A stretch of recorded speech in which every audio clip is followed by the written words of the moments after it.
I'll take care of my mother and everything, and it's just us against the world. Nobody else. For decades, Gene Simmons has lived as a walking contradiction, a man who built one of the most recognizable rock brands in history while constantly challenging the limits of public patience. To fans, he was the fire-breathing bassist who turned spectacle into global dominance. To critics, he became a symbol of excess, ego, and unresolved accountability. In recent years, newly surfaced footage, legal filings, and resurfaced interviews have reframed his story not as a tale of rebellion, but as a long reckoning with fame, power, and consequence. What once looked like bravado now appears more complicated, and the myth of Gene Simmons has begun to crack under the weight of time. From Chaim Witz to Gene Simmons was not born into privilege or certainty. He entered the world on August 25, 1949 in Haifa, Israel, as Chaim Witz, the child of Holocaust survivors whose lives had been permanently shaped by loss. His mother, Flora, endured unimaginable trauma during World War II, experiences that never fully left her and quietly shaped the household in which Gene was raised. Poverty was constant, stability was fragile, and by the time Gene was still a child, his parents' marriage collapsed. His father remained behind while his mother carried the responsibility of survival alone, working relentless factory hours to keep them afloat. A childhood built on survival. Growing up with scarcity taught Gene early lessons about endurance and ambition. He learned how to hustle before he learned how to dream, selling fruit on the roadside, improvising clothing, and navigating long hours alone while his mother worked. School was not a refuge. He was bullied for being different, for his accent, for his background. Yet amid the hardship, he found escape in American comic books and television, absorbing the language and mythology of heroes who seemed untouchable. Those stories planted something powerful in him, the idea that identity could be reinvented, becoming American at any cost. When Gene and his mother immigrated to the United States, settling in Queens, New York, the adjustment was brutal. They arrived with almost nothing, and his mother once again worked exhausting shifts to survive. Gene bounced between babysitters, schools, and identities, learning English through television and pop culture. Determined to assimilate, he legally changed his name, distancing himself from the boy shaped by war and poverty. He wasn't just learning a new language, he was constructing a new self, one designed to never feel powerless again. Music as an exit strategy.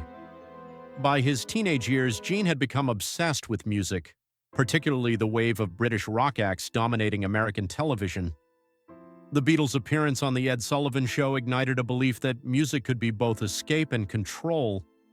While working low-pay jobs to support himself and his mother, he practiced relentlessly, forming early bands and studying what made performers magnetic. Even then, he avoided substances, choosing discipline over indulgence, convinced that clarity was his advantage in a chaotic world. Early failure before reinvention. Gene's first serious band projects failed to gain traction, despite record deals and studio time. One such group, Wicked Lester, recorded an album that was ultimately shelved by the label, leaving Gene furious and humiliated. Rather than accept defeat, he treated the failure as a blueprint for reinvention.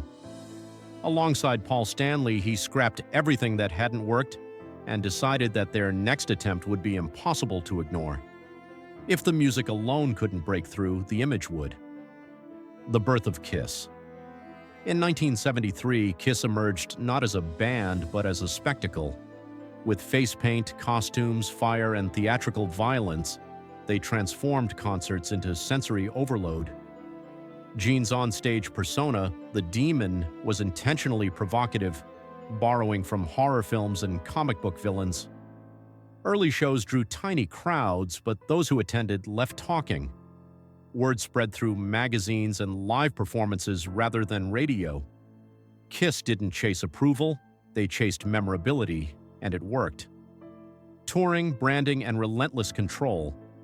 As Kiss gained momentum, Gene revealed his greatest strength: business instinct. Touring nonstop, selling merchandise aggressively, and protecting the brand with near-obsessive control, He turned the band into a self-sustaining machine. Albums sold modestly at first, but live performances created devotion. By the mid-1970s, Kiss had become a phenomenon, not because of critical praise, but because they understood fandom before the industry did. Fame without restraint. With success came indulgence. Gene cultivated a public persona built on excess, dominance, and shock value, openly boasting about his lifestyle in interviews. For years, these stories were treated as part of rock mythology, rarely questioned or challenged. The culture of the time rewarded bravado and blurred lines, and Gene leaned into that permissiveness, reinforcing his image as untouchable.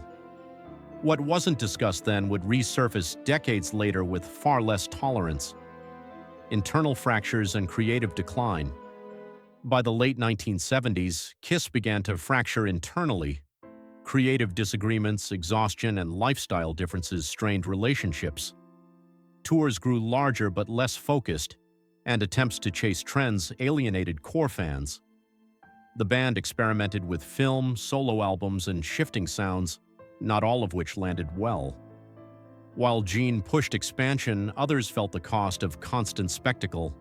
The cracks were no longer hidden behind makeup. Reinvention without the mask. In 1983, Kiss removed their makeup publicly, signaling a rebirth. The gamble paid off commercially, restoring relevance and proving that the band could survive beyond theatrics. Behind the scenes, Gene increasingly divided his attention between music, acting, and business ventures. His ambition remained sharp, but his presence within the band became inconsistent, fueling resentment and instability. Family under the spotlight. As Gene softened publicly, his children entered the spotlight. His son's creative project later faced criticism for originality, sparking debates about privilege and accountability. While Gene defended his family fiercely, the incident highlighted how fame magnifies mistakes and how legacies complicate personal responsibility. For a man who built an empire on control, watching narratives slip beyond his influence proved uncomfortable. Legal troubles and public backlash. Over the years, multiple allegations and legal disputes emerged involving Gene's professional conduct. While some cases were settled privately and others denied, the accumulation shifted public perception. Behaviors once excused as rock star antics were reevaluated through modern standards. The culture had changed, and Gene, intentionally or not, became part of that reckoning. Wealth, power, and overreach. By the 2010s, Gene's fortune was enormous, driven by relentless branding and licensing. From restaurants to collectibles, the Kiss logo appeared everywhere.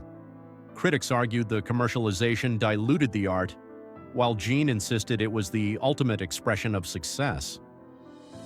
Attempts to claim ownership over widely used cultural symbols further fueled backlash, reinforcing the idea that his ambition had crossed into excess. A mother's influence and final loss. When Gene's mother passed away, the bravado cracked. He openly acknowledged her strength, sacrifice, and moral influence, crediting her with shaping his work ethic and resilience. For a brief moment, fans saw not the demon, but the son of a survivor, still carrying the imprint of generational trauma and gratitude. Legacy at a crossroads today, Gene Simmons stands as both architect and cautionary tale. His contributions to music and entertainment are undeniable, but so are the questions surrounding power, behavior, and accountability. He built a career on pushing boundaries, yet now faces a world less willing to excuse excess without reflection. The cost of never letting go. Gene's story is not one of simple rise or fall. It is the story of a man who escaped hardship by creating armor, then lived so long inside that armor that removing it became nearly impossible. Fame rewarded his instincts, but time exposed their limits. What remains is a legacy still being debated, still unfinished, and still shaped by choices made decades ago. The final word. In the end, Gene Simmons is neither hero nor villain alone. He is a product of survival, ambition, and a culture that once celebrated excess without consequence. As history continues to re-examine icons through clearer lenses, his story serves as a reminder that success does not pause accountability and that reinvention, no matter how dramatic, does not erase the past. The mask may come off, but what remains is the truth we choose to confront.